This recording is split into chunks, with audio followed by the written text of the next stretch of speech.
আসসালামু আলাইকুম, স্বাগত জানাচ্ছি আরটিভির সকালের সংবাদে। আপনাদের সঙ্গে আছি আমি সিনথিয়া রহমান। ঢাকা বিশ্ববিদ্যালয় কেন্দ্রীয় ছাত্র সংসদ ডাকসু নির্বাচন স্থগিত করে হাইকোর্টের দেয়া আদেশ স্থগিতের মেয়াদ বাড়িয়েছেন আপিল বিভাগের চেম্বার আদালত। ঢাকা বিশ্ববিদ্যালয় কর্তৃপক্ষের করা আবেদনটি আজ আপিল বিভাগের পূর্ণাঙ্গ বেঞ্চে শুনানির জন্য নির্ধারণ করা হয়েছে। মঙ্গলবার আপিল বিভাগের চেম্বার বিচারপতি ফারাহ মাহবুব এই আদেশ দেন। আজ আবেদনটি শুনানির জন্য ১ নম্বর তালিকায় রাখা হয়েছে। এর আগে সোমবার ডাকসু নির্বাচনে ঐক্যবদ্ধ শিক্ষার্থী জোট মনোনীত ছাত্র শিবির সমর্থিত প্যানেলের জিএস প্রার্থী এস.এম. ফরহাদের প্রার্থিতার বৈধতা চ্যালেঞ্জ করা রিটের প্রাথমিক শুনানিতে হাইকোর্ট ডাকসু নির্বাচন কার্যক্রম স্থগিত করে আদেশ দিয়েছিলেন। ওই আদেশের ফলে ৯ সেপ্টেম্বর অনুষ্ঠিতব্য ডাকসু নির্বাচন আটকে গিয়েছিল।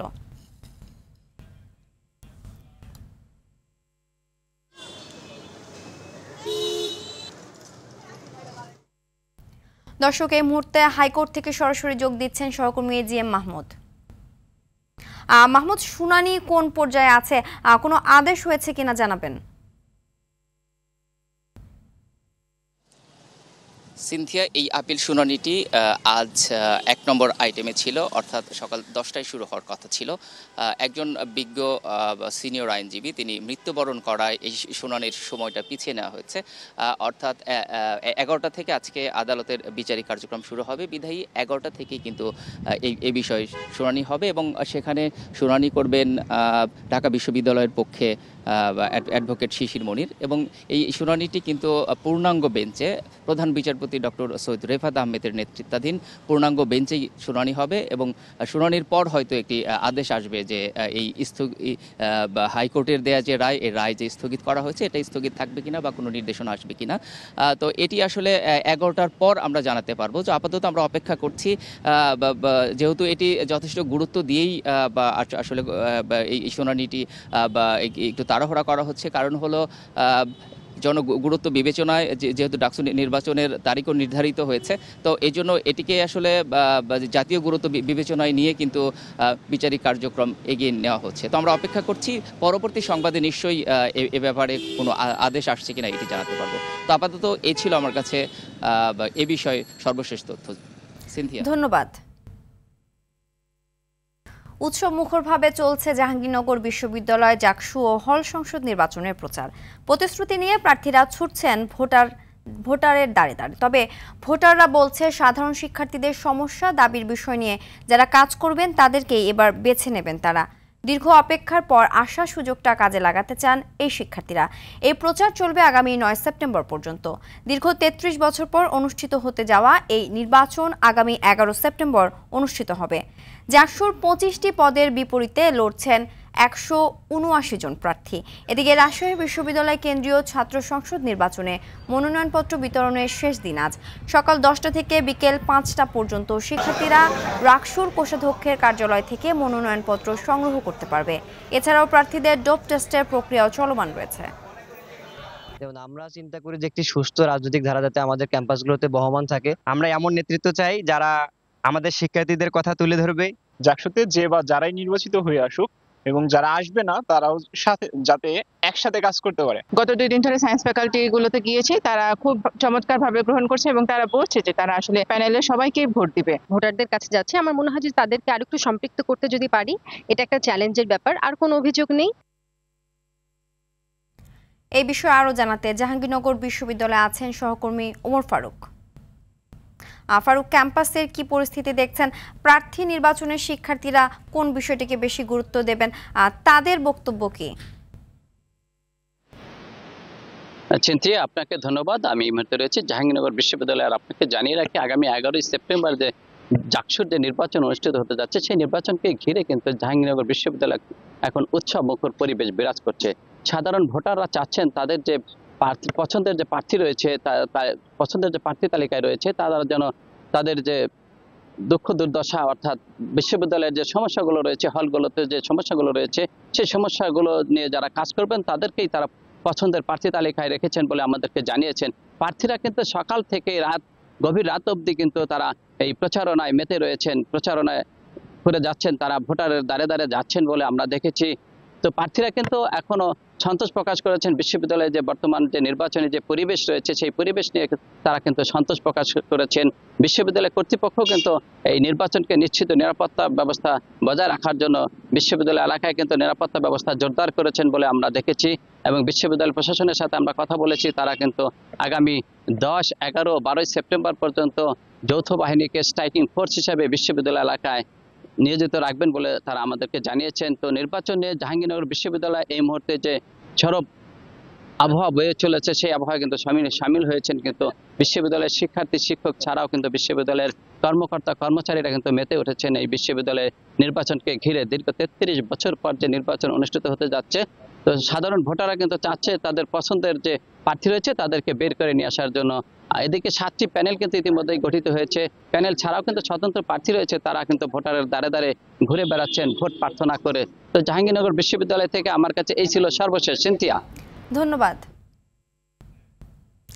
এদিকে থমথমে পরিস্থিতি বিরাজ করছে চট্টগ্রাম বিশ্ববিদ্যালয়ে ক্লাস চালু থাকলেও শিক্ষার্থীদের উপস্থিতি কম। এদিকে বৃহস্পতিবার পর্যন্ত সব বিভাগের পরীক্ষা স্থগিত করেছে কর্তৃপক্ষ। আর রোববার থেকে জারি করা 144 ধারা গেল রাত 12টায় শেষ হয়েছে। সংঘর্ষের ঘটনায় বিচার বিভাগীয় তদন্তের জন্য সরকারের কাছে অনুরোধ জানানোর সিদ্ধান্ত হয়েছে বিশ্ববিদ্যালয়ের জরুরি সিন্ডিকেট সভায়। পরিস্থিতি শান্ত থাকলেও ছাত্রদল এবং সাধারণ শিক্ষার্থীরা বিভিন্ন জায়গায় মিছিল করেছে। ছাত্রদল প্রশাসনের ব্যর্থতাকে দায়ী করে তাদের পদত্যাগ দাবি করেছে।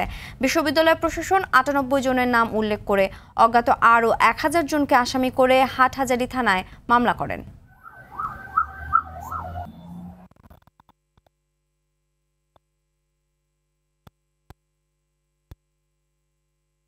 দেশের অর্থনীতির লাইফলাইন হিসেবে পরিচিত ঢাকা চট্টগ্রাম মহাসড়ক ব্যস্ত সড়কে চলাচল নির্বিঘ্ন করতে 4 লেন থেকে উন্নীত করা হবে 10 লেনে। এই প্রকল্পে ব্যয় হবে প্রায় 62,000 কোটি টাকা। বিশাল এই ব্যয় মেটাতে সরকারি বেসরকারি অংশীদারিত্ব পিপিপি ও বহুজাতিক সংস্থার তহবিল নেয়ার চিন্তা করছে সরকার। দেশের ব্যবসা বাণিজ্যে গতি আনার পাশাপাশি বিদেশি বিনিয়োগে আস্থা বাড়বে বলে মনে করেন সংশ্লিষ্টরা। চট্টগ্রাম থেকে সাইফুল মাহমুদের পাঠানো রিপোর্ট জানাচ্ছেন নাদিরা সুলতানা।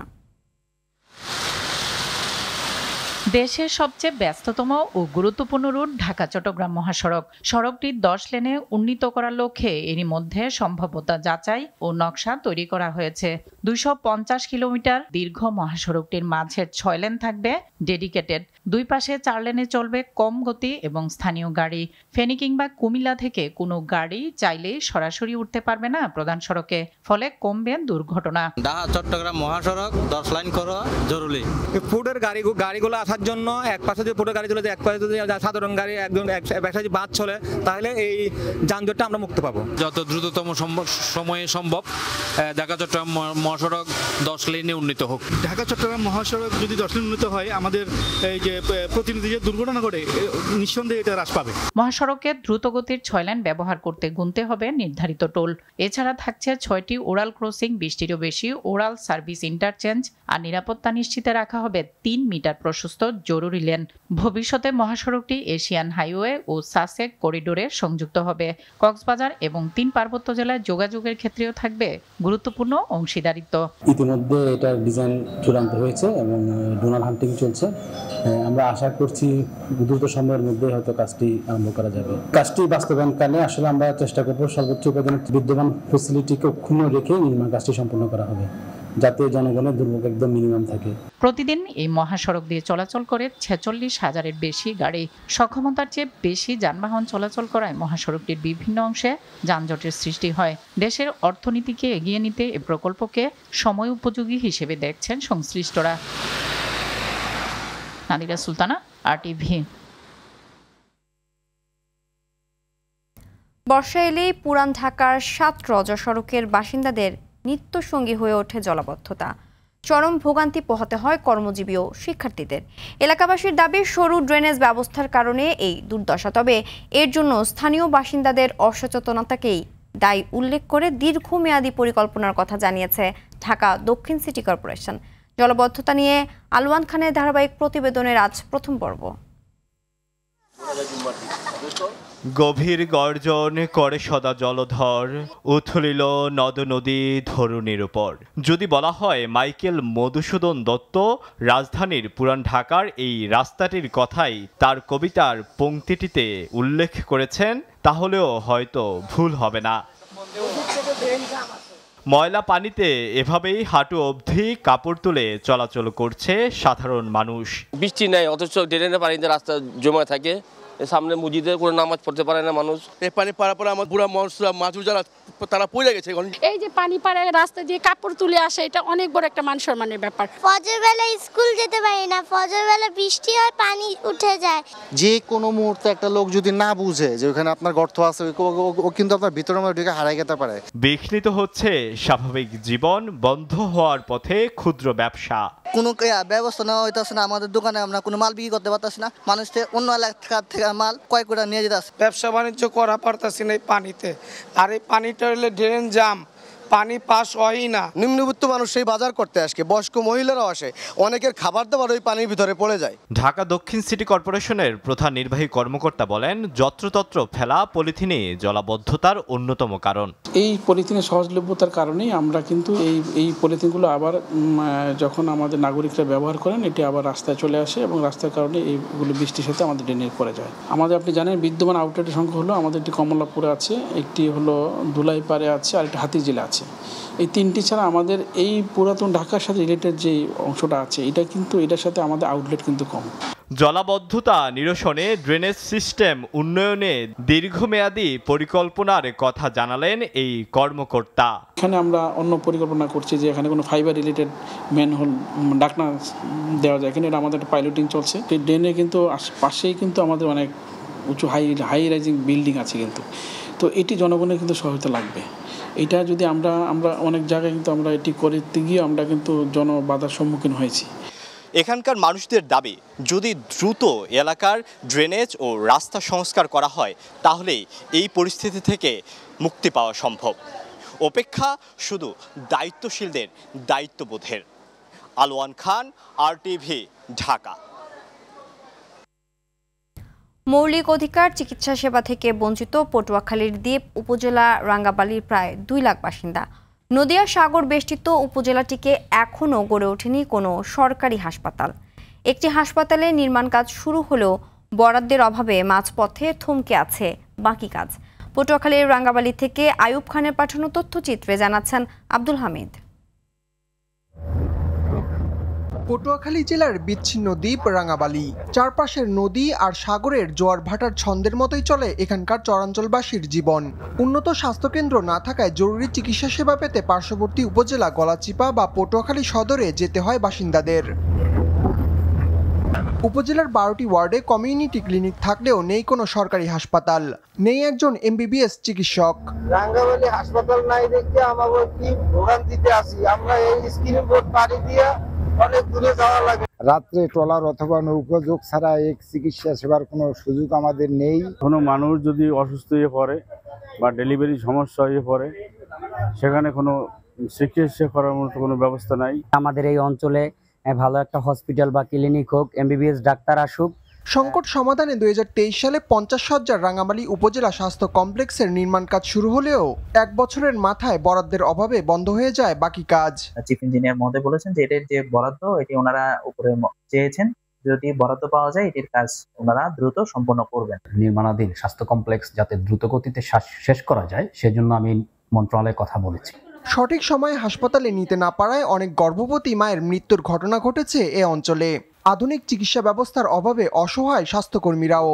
কিছু কিছু গুরুতর ক্ষেত্রে আমাদের উচ্চতর পর্যায়ে রেফার করতে হয়। এখানকার মা বোনেরা কোনো আশ্রয়হীন সম্বলহীন জীবন যাপন করছে, যেখানে চিকিৎসা ব্যবস্থা পাওয়ার মতো কোনো ব্যবস্থাই নাই। রাঙ্গামালীর হতভাগা বাসিন্দাদের প্রত্যাশা, দ্রুত সংকট সমাধানে উদ্যোগ নেবে সরকার। আব্দুল হামিদ, RTV। ভৈরবের বিভিন্ন সড়কের পাশে ময়লা আবর্জনার স্তূপে নাকাল হয়ে পড়েছে পৌরবাসী। ময়লার দুর্গন্ধে ব্যাহত হচ্ছে মানুষের স্বাভাবিক জীবন। ডাম্পিং স্টেশন না থাকায় বাসাবাড়ি ও হাট বাজারের ময়লা এনে ফেলা হচ্ছে শহরটির স্টেশন রোড ও সরকারি খাদ্য গুদাম এলাকায়। ময়লা আবর্জনার দুর্গন্ধে মারাত্মক দূষিত হচ্ছে পরিবেশ। বারবার পৌরসভাকে জানিয়েও সমস্যার সমাধান হচ্ছে না। ভৈরব প্রতিনিধির পাঠানো তথ্যচিত্রে আরও জানাচ্ছেন লামিয়া তানজিন মাহমুদ। ভৈরব পৌরসভার বাসাবাড়ি ও হাট বাজার থেকে প্রতিদিন সংগ্রহ করা হয় অন্তত 10 টন ময়লা। শহরে কোন ডাম্পিং স্টেশন না থাকায় এসব ময়লা ফেলা হচ্ছে স্টেশন রোড ও সরকারি খাদ্য গুদামের পাশে। এতে ময়লার ভাগাড়ে পরিণত হয়েছে এলাকাটি।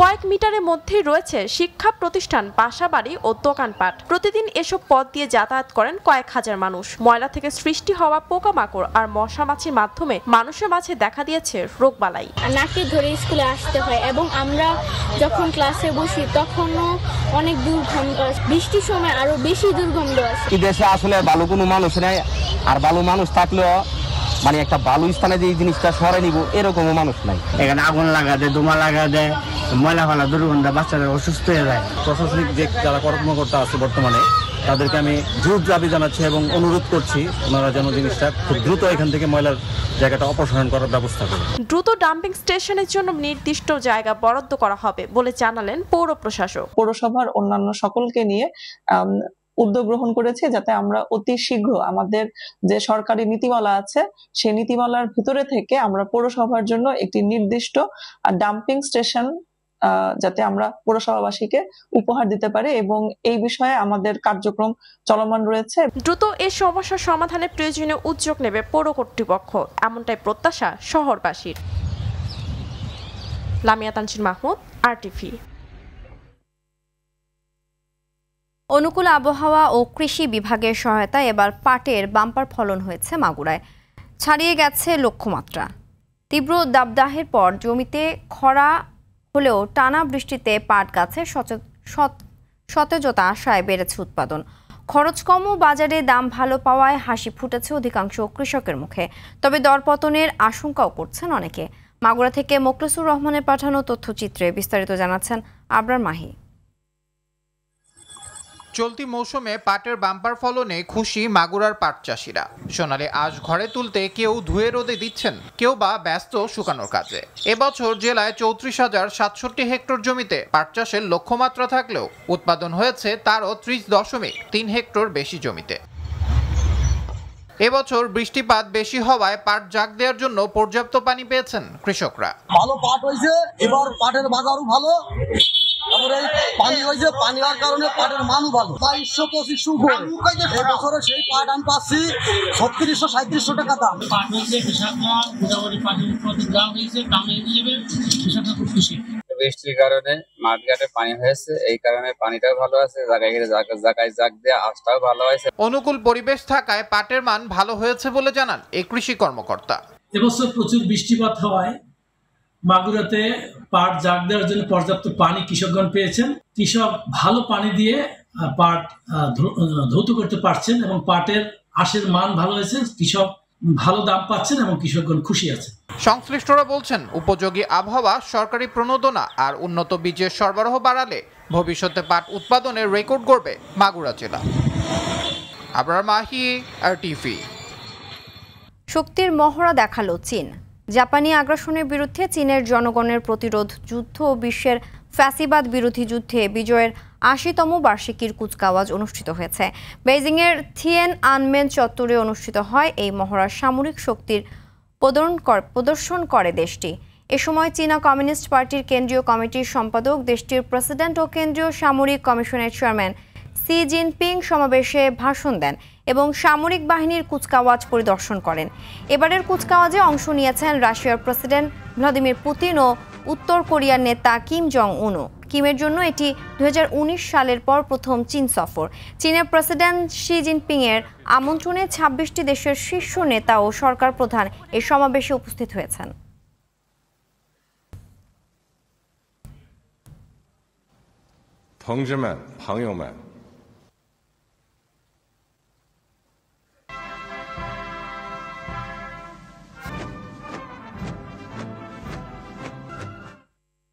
দর্শক, RTVর হয়ে চীনের এই সামরিক কুচকাওয়াজ কভার করতে চীনের রাজধানী বেইজিংয়ে আছেন চায়না মিডিয়া গ্রুপের সাংবাদিক লি ওয়ান লু শিশির। সরাসরি যুক্ত হচ্ছেন তিনি। শিশির, চীনের প্রতিরোধ যুদ্ধের ৮০তম বার্ষিকীর উদযাপনকে কেন এত গুরুত্বপূর্ণ বলা হচ্ছে? প্রেসিডেন্ট শি তার ভাষণে কি বলেছেন?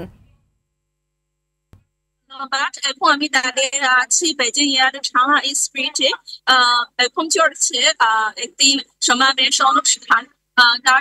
মূলত যে জাপানি আদর্শ বিরুদ্ধে চীনা জনগণের প্রতিরোধ যুদ্ধের বিজয়ের ৮০তম বার্ষিকী উপলক্ষে এই সমাবেশ আয়োজিত হয়।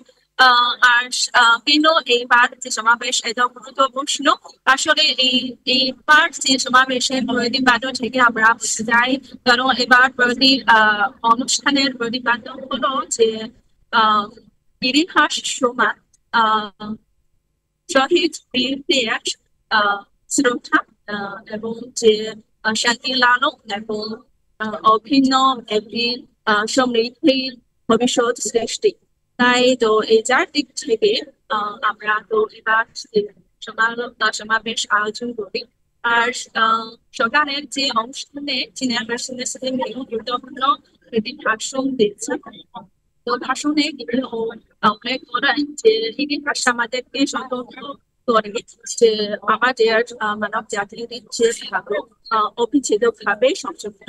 আর আমরা তো সহাবস্থা এবং পরস্পরকে সাহায্যের মাধ্যমে যে যুদ্ধের যে মূল কারণ করা হয়, যে সাধারণ নিরাপত্তা রক্ষা করা যায়। এটা মোটামুটি আজকের বিষয় এবং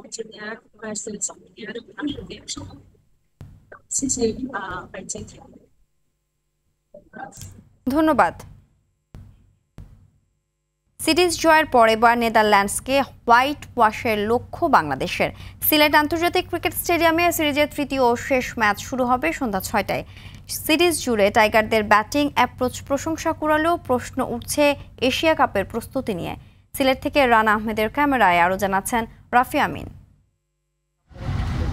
কথা দিয়ে তা রাখতে পারলেন না লিটন কুমার দাস। যেসব লক্ষ্য নিয়ে নেদারল্যান্ডসের বিপক্ষে সিরিজ শুরু করেছিল বাংলাদেশ, তার বেশিরভাগই বাস্তবায়ন করতে পারেননি অধিনায়ক। টপ অর্ডারের উইলোতে রান ও সিরিজ জয় প্রাপ্তি দুটি ম্যাচ থেকে। মূলত সংযুক্ত আরব আমিরাতের কন্ডিশনের কথা ভেবেই সিলেটে হচ্ছে নেদারল্যান্ডসের বিপক্ষে সিরিজ। অথচ দুর্বল নেদারল্যান্ডসের বিপক্ষে জয়ের নেশায় প্রথম দুই ম্যাচে আগে বোলিংয়ের সিদ্ধান্ত নিয়েছে টাইগাররা, যেখানে টস জেতায় সুযোগ ছিল আগে ব্যাটিং নিয়ে বড় রান করতে অভ্যস্ত হওয়া। আর তাই প্রশ্ন জেগেছে, শুধু কি সিরিজ জেতাই লক্ষ্য ছিল টাইগারদের? টস জিতেও দুই ম্যাচেই কেন আগে ব্যাটিং করার সুযোগ নিল না বাংলাদেশ? তানজিদ তামিম দায় চাপালেন কোচ আর অধিনায়কের উপর। হোম অ্যাডভান্টেজ সবাই নিতে চায়, আর প্রথমে উইকেট যেরকম থাকে, আগের ম্যাচে যেটা দেখছেন প্রচুর ডিউ পড়ছে, তো পরে ব্যাটিং করা আরও ইজি হয়েছে আমাদের জন্য। তো আজকেও আমাদের সেম প্ল্যান ছিল, হয়তো বা ডিউ পড়বে আমাদের ব্যাটিং করতে যাতে আরও, কারণ যেহেতু সিরিজ নির্ধারণী ম্যাচ ছিল এটা। তো আমার মনে হয় যে এটা কোচ, ক্যাপ্টেন এবং টিম ম্যানেজমেন্ট যারা আছে এটা নিয়ে তারা ভাববে। লিটন তামিমদের ব্যাটিং অ্যাপ্রোচে চোখ জুড়ালেও প্রশ্নবিদ্ধ হচ্ছে প্রস্তুতির বিষয়। ডাচদের আগে ব্যাট করতে দিয়ে প্রথম দুই ম্যাচে বাংলাদেশ খেলতে পেরেছে কেবল 26.4 ওভার। 2 বছর পর দলে ফিরে সোহান অনুশীলন করে গেলেন কেবল নেটে। হৃদয়, শামীম ও জাকেররা আড়ালেই রয়ে গেলেন সিরিজ জয়ের। শেষ ম্যাচে তাদের সুযোগ হবে তো ঝালিয়ে নেওয়ার, সেটাই এখন দেখার অপেক্ষা। সিলেট আন্তর্জাতিক ক্রিকেট স্টেডিয়াম থেকে রাফি আমিন, RTV। এএফসি অনূর্ধ্ব 23 এশিয়ান কাপ বাছাইয়ে নিজেদের প্রথম ম্যাচে সন্ধ্যা 7টায় স্বাগতিক ভিয়েতনামের বিপক্ষে মাঠে নামছে বাংলাদেশ। দীর্ঘ প্রস্তুতির পর বাছাই পর্বে খেলতে নামছে বাংলাদেশ। শক্তিশালী ও ব্যালেন্স দল নিয়ে দেশে অনুশীলনের পর বাহরাইনে 2টি প্রস্তুতি ম্যাচের পাশাপাশি 2 সপ্তাহের অনুশীলন ক্যাম্প করেছে বাংলাদেশ দল। এই ম্যাচের আগেই দলের সাথে যোগ দিয়েছেন ফাহমিদুল ইসলামও। তবে প্রধান কোচ সাইফুল বারী টিটু অসুস্থ হওয়ায় সাইডলাইনে তার থাকা নিয়ে রয়েছে সংশয়।